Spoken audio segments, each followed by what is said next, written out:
온 회중이 소리를 높여 부르짖으며 백성이 밤새도록 통곡하였더라. 이스라엘 자손이 다 모세와 아론을 원망하며 온 회중이 그들에게 이르되 우리가 애굽 땅에서 죽었거나 이 광야에서 죽었으면 좋았을 것을. 어찌하여 여호와가 우리를 그 땅으로 인도하여 칼에 쓰러지게 하려 하는가? 우리 처자가 사로잡히리니 애굽으로 돌아가는 것이 낫지 아니하랴. 이에 서로 말하되 우리가 한 지휘관을 세우고 애굽으로 돌아가자 하매 모세와 아론이 이스라엘 자손의 온 회중 앞에서 엎드린지라.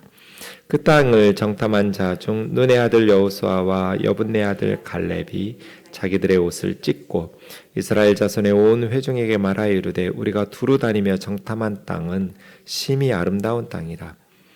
여호와께서 우리를 기뻐하시며 우리를 그 땅으로 인도하여 들이시고 그 땅을 우리에게 주시리라. 이는 과연 젖과 꿀이 흐르는 땅이니라.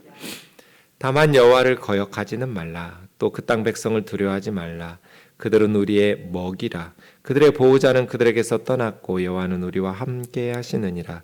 그들을 두려워하지 말라 하나 온 회중이 그들을 돌로 치려 하는데 그때 여호와의 영광이 회막에서 이스라엘 모든 자손에게 나타나시니라. 아멘.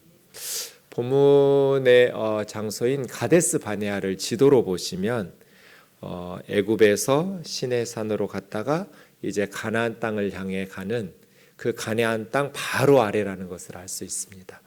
가데스 바네아 바로 저곳에서 12명의 정탐꾼을 보내죠.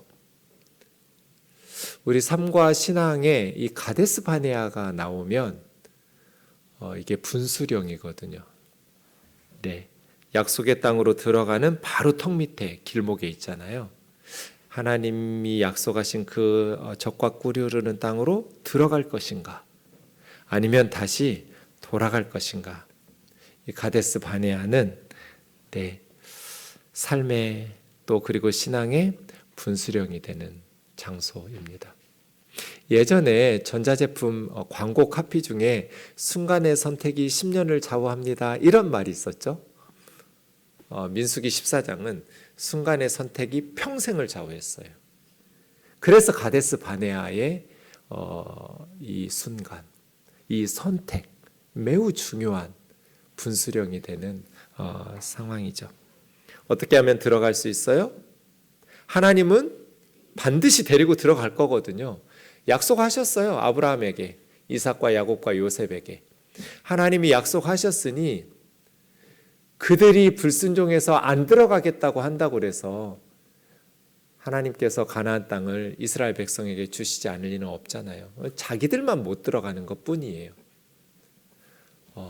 하나님의 계획, 하나님의 말씀, 그 계획에 발맞추어서 순종하면 들어갈 것이고 하나님께서 그들에게 말씀하신 약속, 하나님의 계획, 그것에 불순종하면 다시 과거로, 애굽으로, 노예 상태로, 광야로 되돌아가겠죠. 이런 상황이 우리에게도 매우 중요한 선택의 순간들이 있곤 합니다. 오늘 보면 바로 앞에 있는 13장 25절 그 12명의 정탐꾼이 40일 동안 정탐하고 돌아왔을 때 보고 내용부터 좀 보겠습니다. 바란 광야 가데스 엔 미스밧이라고 하기도 하고 이 가데스 바네아는 가데스라는 말 자체가 코데시니까 거룩한 성소 그런 의미입니다. 거기에 굉장히 중요한 영적인 의미가 있었던 것 같아요. 이름만 보면. 어쨌든 그 가데스 바네아에서 12명이 정탐하고 돌아옵니다. 이 가데스 바네아에서 모세의 누나 미리암도 죽었고 모세의 형 아론도 여기서 죽어서 옆에 있는 호르산에 묻히게 되는 그런 장소인데요. 온 회중에게 나와서 보고를 합니다. 그 땅에 과일을 보였다는 말이 26절, 27절 두 번 반복되죠. 근데 두 사람이 긴 막대기에다가 포도송이를 메고 왔다 이렇게 말해요. 저 머리로는 도저히 이해할 수 없었어요. 제가 우즈베키스탄이라는 곳에 단기 선교 가기 전까지 우리나라 포도는 그냥 한 송이 두 사람이 어깨에 메요. 아무리 큰 포도송이라도 그렇잖아요. 우리가 보는 포도는. 근데 우즈베키스탄에 정말 포도가 많거든요. 햇볕이 너무 좋아가지고 중앙아시아에. 그래서 거의 집집마다 그냥 마당에 포도나무를 여러 개 심어놓고 그렇게 하는 곳을 봤는데요. 포도송이가 송이에서 한 다발이 정말 혼자 못 들 만큼 큰 다발들이 있더라고요. 네, 그냥 한 송이가 아니라 이런 송이가 서로 연결되어 있어가지고 하나 잡으면 굉장히 크고 무거운, 네, 정말 두 사람이 어깨에다가 메고 와야겠다 싶은, 네, 너무나 비옥하고 좋은 젖과 꿀이 흐르는 땅이더라고요. 우리가 가보니까 정말 하나님 말씀하신 것처럼 가나안 땅은 젖과 꿀이 흐르는 땅입니다. 이것이 그 땅에서 가져온 과일입니다. 그런데 좀 마음에 걸리는 게 27절 없으세요, 여러분? 이 사람들의 보고 내용 중에 그냥 지나칠 수도 있는데 이제 우리는 뒤를 알잖아요. 이 사람들의 정탐꾼들이 결국은 백성들에게 불신앙에 불순종으로 이끌어서 결국 이스라엘 백성들이 하나님의 심판을 받을 수밖에 없도록 만들어내는 그 뒤 내용을 알기 때문에 그런지 27절에서 좀 걸리는 표현이 있어요. 뭐가 걸리세요? 제가 빨간색으로 표시해놨는데 당신이 우리를 보낸 땅, 이거 좀 마음에 걸리죠? 뒷이야기를 모르면 그냥 넘어갈 수 있는 말이에요. 모세가 보냈으니까. 근데 사실은 오늘 본문도 14장까지 연결 지으면서 보면 다 있는데 여호수아와 갈렙 두 사람 말고요, 나머지 10명의 정탐꾼에게 없는 게 있어요.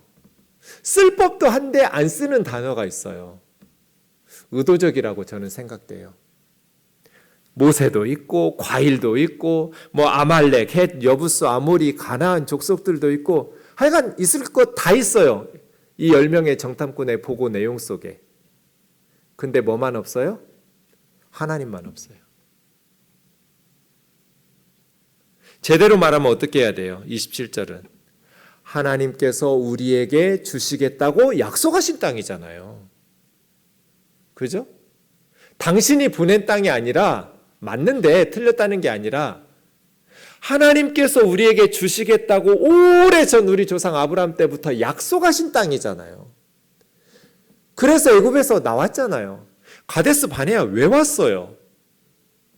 하나님께서 우리에게 약속의 땅을 주시겠다고 그 약속의 말씀 붙들고 온 거잖아요.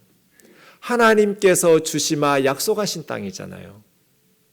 그런데 이 10명의 정탐꾼들의 보고에는 하나님이라는 단어가 한 번도 안 나와요. 하나님이 없어요. 있을 게 다 있는데 하나님만 없어요. 그래서 27절로 정말 젖과 꿀이 흐르는데 이것이 그 땅의 과일입니다 하면 28절은 어떤 접속사가 나와야 돼요? 그러니까 이제 갑시다 해야 하잖아요. 그런데 28절은 어떻게 시작돼요? 그러나 이게 무슨 말이에요? 문제가 있다는 거죠? 그 땅 거주민은 강하고 성읍은 견고하고 힘이 클 뿐 아니라, 네, 정말 고고학자들이 이렇게 발굴해 보니까 거의 막 10m 이상인 거예요. 성벽이. 두께도 한 4m, 5m짜리씩이에요. 크고 견고한 성읍. 그 시대에는 늘 전쟁하잖아요. 그러니까 그 성읍을 크고 견고하게 안 만들면 안 되잖아요. 그리고 안악자손을 봤습니다. 이제 나중에 보면 거인족. 그래서 아말렉이 남방, 헷, 여부스, 아모리, 산지, 가나안 해변 요단강가에 거주하더이다. 그래서 이제 갈렙이 말해요. 지금 28절부터 내용이 좀 이상해졌잖아요. 27절까지 오케이. 정말 젖과 꿀이 흐르는 땅이더이다. 이것이 그 땅의 과일입니다. 그런데 28절로 넘어가면서 지금 그러나 하면서 지금 10명의 정탐꾼의 말이 부정적으로 우리는 불가능하다, 할 수 없다, 가면 안 된다로 지금 흐르고 있잖아요. 그래서 갈렙이 조용히 시켜놓고 모세 앞에서 백성들을 조용하게 하고 잠깐만 조용, 쉿, 내가 한마디 할게 하면서 짧고 굵게 한마디예요. 갈렙의 말은 한 절밖에 없어요. 30절 한 구절. 앞뒤로 10명의 부정적인 의견을 내는 사람들의 말은 굉장히 길어요. 31절부터 33절까지 뒤에 3구절이 있고 앞에 2구절이 있어요. 네. 그러니까 갈렙의 말은 할 수 있다잖아요. 우리가 곧 올라가서 그 땅을 취하자 능히 이기리라. 이렇게 갈렙이 할 수 있다라는 한 구절 30절을 가운데다 놓고 할 수 없다는 말을 앞뒤에 포위해놨어요. 그래서 다수의 정탐꾼들이 갈렙의 할 수 있다라는 말을 질식시켜버렸어요. 포위해놓고 지워버린 거예요. 그와 함께 올라갔던 사람들은 우리는 능히 올라가서 그 백성을 치지 못하리라. 왜? 그들은 우리보다 강하니라. 이제 이스라엘 자손 앞에서 그 땅을 악평하기 시작했어요. 우리가 두루 다니며 정탐했던 땅은 거주민을 삼키는 땅이다. 거주민을 삼킨다는 건 뭐예요? 그만큼 살기 힘든 불모지이고 거주민들이 그곳에서 살아남기는 어렵다. 거기에 신장이 장대한 자들, 거인족 아니면 살아남기 어렵다. 더더군다나 그 거인족 우리가 맞서 싸울 수 없다. 우리는 그들을 이길 수 없다. 네피림 후손 아낙 자손의 거인을 보았나니 우리 스스로 그들과 비교해서 우리를 볼 때 우리가 메뚜기 같더라. 아마 그들 눈으로 우리를 보아도 우리를 메뚜기처럼 여길 거다. 갈렙이 할 수 있다고 30절에서 한 구절 말했는데 앞뒤로 할 수 없다고, 우리는 능히 이길 수 없다고 말들을 많아요. 제가 목회해 보니까 언제나 순종하는 사람들의 말은 짧아요. 네 한마디면 끝나요. 네 할게요 목사님. 근데 할 수 없는 사람들은 말이 길어요. 이래서 못하고 이래서 못하고 이래서 못하고 이래서 못하고. 언제나 이게 대사가 길잖아요. 안 하는 사람들이에요. 하겠다는 사람들은 뭐 그런 이유가 없나요? 하여간 불순종하는 사람들이 말이 많아요. 여러분 말 많이 하시고 싶으세요? 짧게 하고 싶으세요?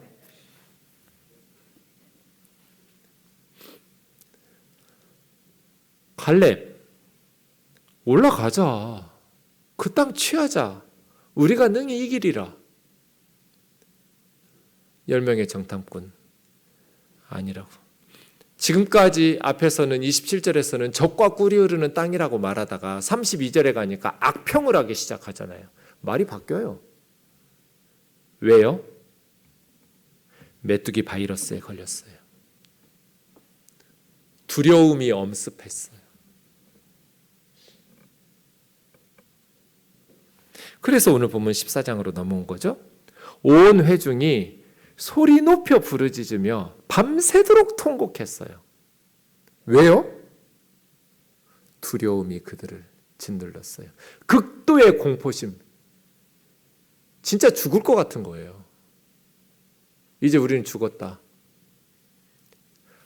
밤새도록 통곡하고 큰 소리를 부르짖고 6.25 때 난리는 난리도 아니에요. 이 사람들 지금 뭐 하고 있는 거예요? 뭐 당연히 2절이 나오겠죠. 모세와 아론을 원망하고 남 탓하는 거. 노예 근성에 찌든 사람들의 두 가지 특징이 있다고 그랬잖아요. 남 탓한다. 하여간 자기 삶을 주도적으로 살지를 못해요. 선택하고 그 선택에 책임지고 잘못했으면 회개하고 뭔가 그렇게 책임 있는 자세로 인생을 살아야 되는데 모세가 억지로 목에 줄 묶어가지고 잡아 당겼나요? 자기들 발로 걸어 나왔잖아요. 어려운 문제가 생기기만 하면 남 탓해요. 자기들 발로 걸어 나오는 누가 나오랬어요? 나오기 싫었으면 얼마든지 애굽에 남아있을 수 있었잖아요. 하나님께서 은혜 베푸시면 밤새도록 솟구치고 춤추고 찬양하고, 조금만 어려운 일이 생기면 밤새도록 통곡하면서 남 탓하고 원망하고, 노예 근성에 찌든 사람들. 두 번째 특징이 뭐예요? 과거를 그리워해요. 그런데 왜곡해서 그리워해요. 애굽에 있을 때는 애굽에 있을 때 그렇게 좋았으면 나왔겠어요? 아들 낳으면 죽여야 되고, 일 못하면 채찍에 맞아서 입에서 단내가 나도록 노예로. 그게 뭐가 그렇게 그리워요?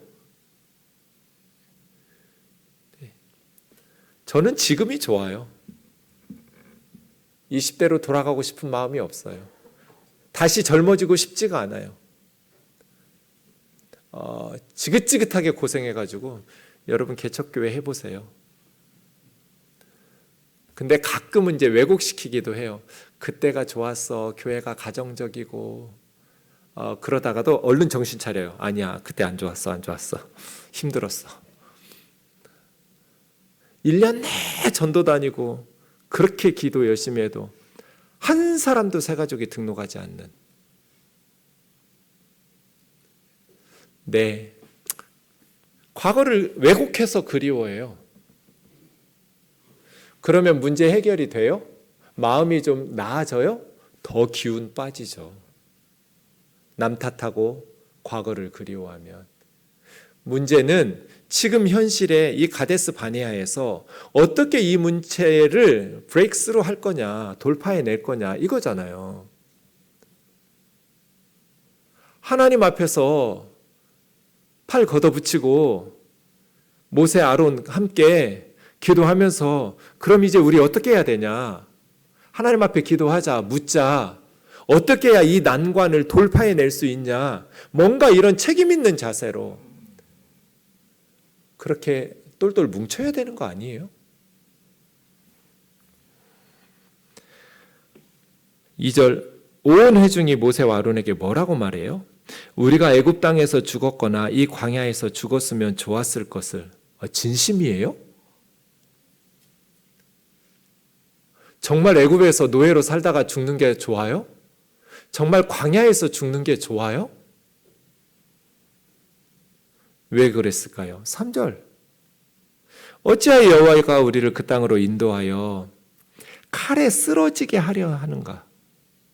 우리 아내와 자녀들이 사로잡히리니 애굽으로 돌아가는 것이 낫지 아니하랴? 애굽에 다시 돌아가가지고 우리 좀 다시 노예로 받아주세요, 뭐 그러려고요? 잘못했다고 싹싹 빌면 애굽 사람들이 용서해 줄까요? 뭐 가나안 사람들이 비단길 깔아놓고 기다릴 줄 알았어요? 가나안에 이 사람들이 무기 다 버리고 성문 활짝 열어놓고 어서 오세요 이럴 줄 알았어요?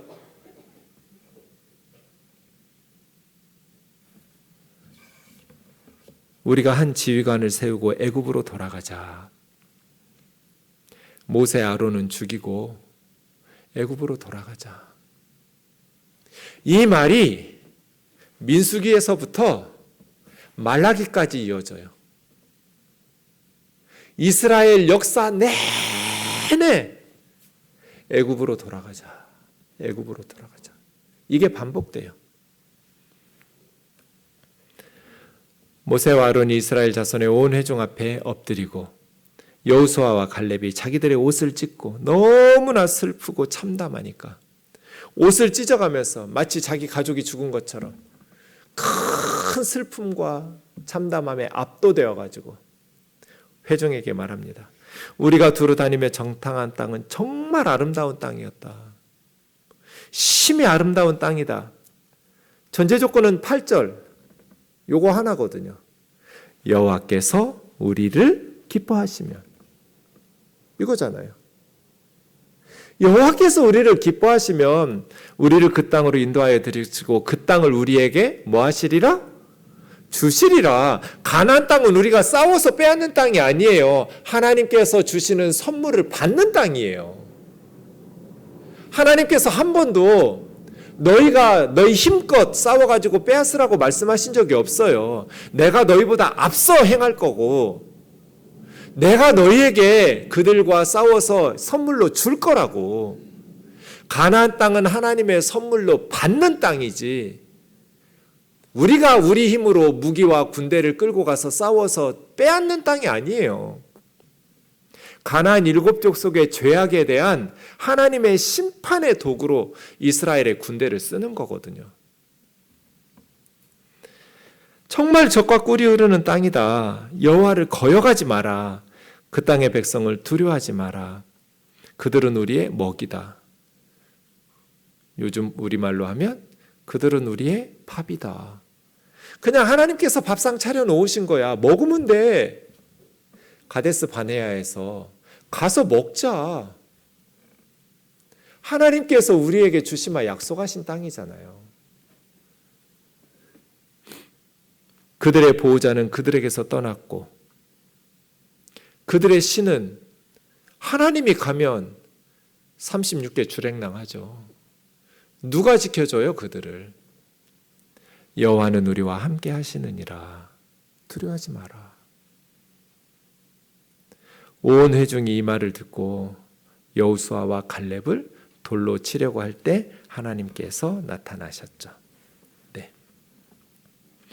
사탄의 가장 강력한 무기가 뭘까요? 하나님의 백성들을 무너뜨리는, 하나님의 백성들이 세상에 굴복하고 하나님의 말씀 불순종하고 죄와 타협하고, 제가 새벽 예배 때 말씀드렸죠? 이 방법이 너무나 효과적이어가지고요, 사탄은 방법을 바꿀 필요가 없어요. 지금까지 똑같이 써먹어요. 하나님의 백성들이 계속 이걸 넘어서지 못하니까. 사탄의 가장 효과적인 무기는요, 두려움이에요. 그리스도인들이 왜 세상에 무릎 꿇고 타협해요? 왜 죄에 무릎 꿇어요? 두렵기 때문이에요. 메뚜기 바이러스에 걸려가지고.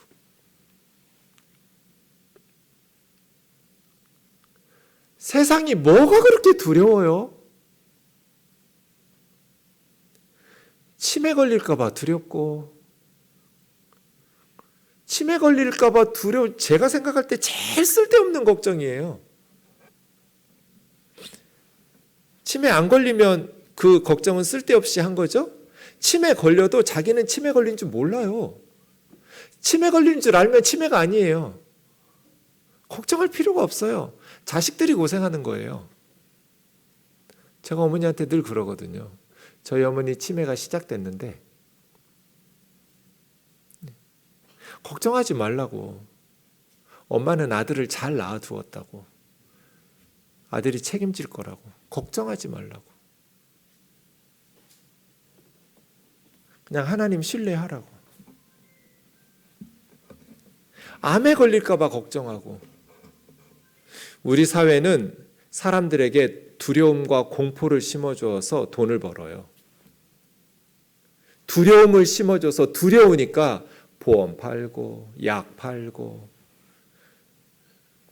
남들이 사용하는 양문형 냉장고 없으면 뭔가 실패한 것처럼 두려움을 심어줘요. 인생 낙오자처럼.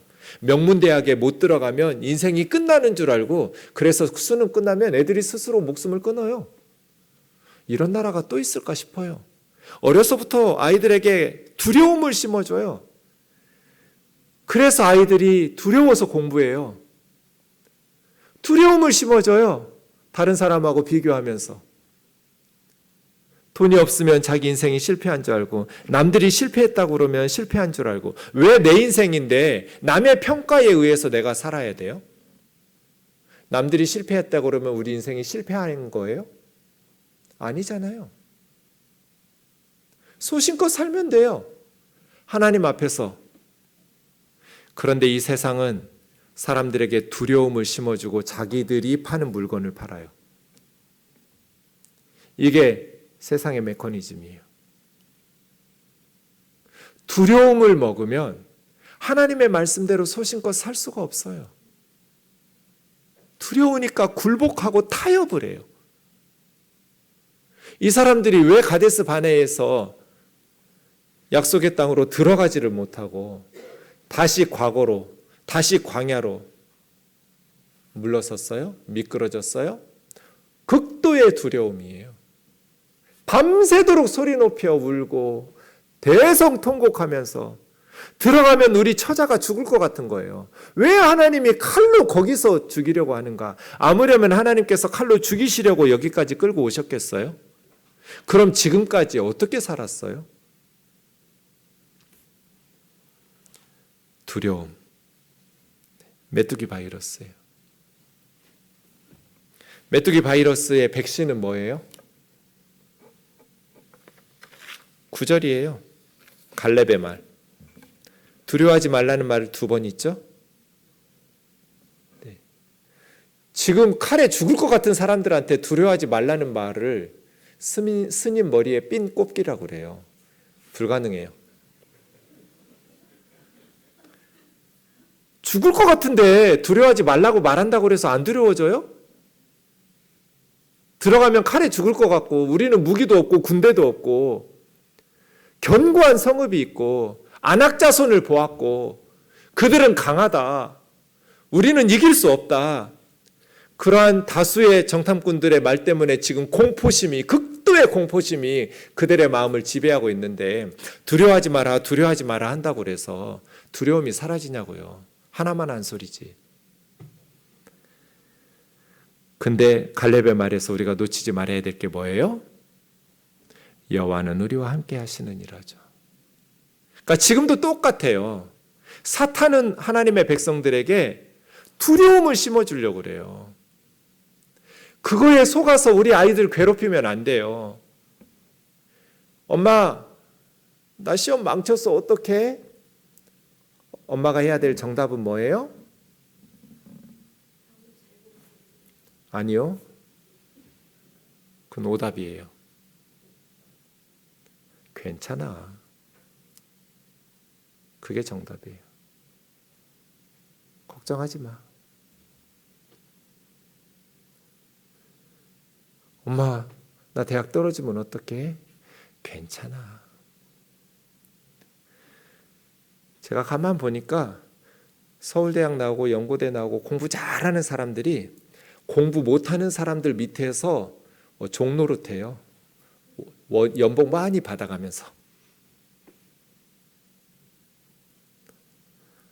괜찮아.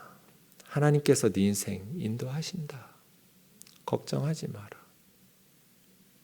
아이들에게 두려움을 심어주어서 공부시키려고 열심히 하게 하려고 하지 말고 뭔가 아이가 꿈을 가지고 어려운 사람들을 돕고 많은 사람들에게 실력을 길러서 너의 인생을 값지게 살 수 있는 희망적인 메시지로 아이들을 노력하게 할 수는 없어요?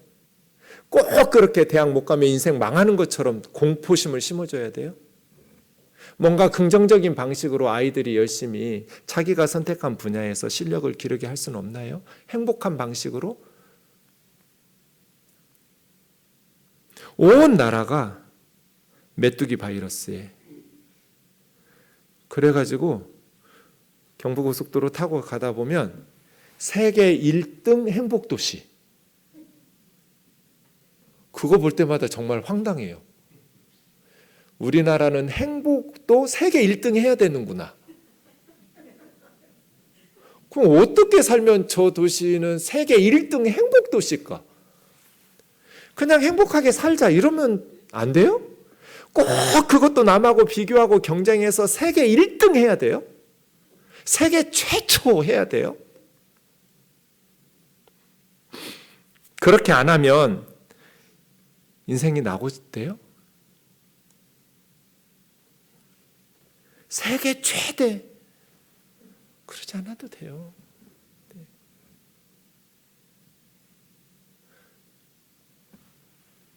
거의 우리나라의 기독교 출판 업계의 편집장님들이 제 목양실에 찾아왔어요. 대부분 저한테 책 쓰자고. 그래서 제가 2가지 이유를 들어서 거절했어요. 첫째, 그 책이 많이 팔리면 내가 유명해질 거 아니냐.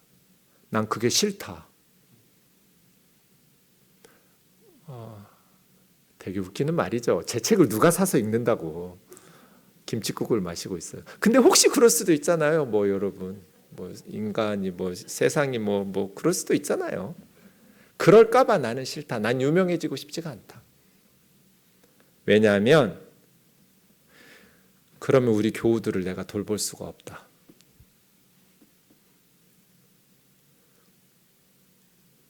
나는 우면동 교회가 커지는 걸 원하지도 않는다. 커지면 분리독립시켜서 내보낼 거다. 성도님 한 사람 한 사람을 돌보면서 그냥 동네 교회 목사하고 싶다. 나 가만 내둬라. 나는 큰 교회 하고 싶지도 않고 유명한 목사가 되고 싶지도 않다고. 그냥 동네 교회 목사하고 싶다고. 그냥 우리 교회 식구들 한 사람 한 사람 기도하고 같이 싸워가면서 같이 울고 같이 웃고 각자 자기 인생 사는 거죠 뭐. 꼭 큰 교회 목사만 하나님께 영광이 되고 하나님의 큰 일꾼이에요? 작은 교회 목사들은 실패한 목회자예요? 하나님은 그렇게 말씀하시지 않을 것 같은데. 여러분 인생 사세요. 그냥 행복하게 값지게 하루하루 사세요. 남의 평가에 여러분의 인생을 맡기지 마세요. 그냥 하나님 앞에서 열심히 살면 되죠 뭐. 그죠? 네. 열심히 건강 돌보다가 아프면 그거 좋은 일이에요. 의사들이 열심히 공부했는데 실력 발휘를 못 하잖아요. 우리가 안 아프면. 가끔 아파줘야죠. 그래서 의사들의 실력이 녹슬지 않도록 우리가 도와줘야죠. 그래야 병원도 운영되고 유지돼야 아픈 사람들도 고치겠죠. 아프라는 말 아니에요. 건강 운동 열심히 챙겨서 하시되 아프면 그냥 하나님의 뜻이 또 있겠죠. 두려워할 게 하나도 없어요. 하나님이 우리 아버지인데 어련히 알아서 인도하시겠어요. 두려워하지 마라. 하나님이 우리와 함께 하신다. 여기까지 왜 왔어요? 하나님께서 인도하셔서 왔잖아요. 어떻게 왔어요? 자기들이 군사력이 애국보다 강해가지고 홍해바다 건너고 온 거 아니잖아요. 하나님의 은혜로 여기까지 온 거잖아요. 왜 갑자기 하나님을 배제시켜요? 왜 갑자기 하나님을 제거시키냐고요?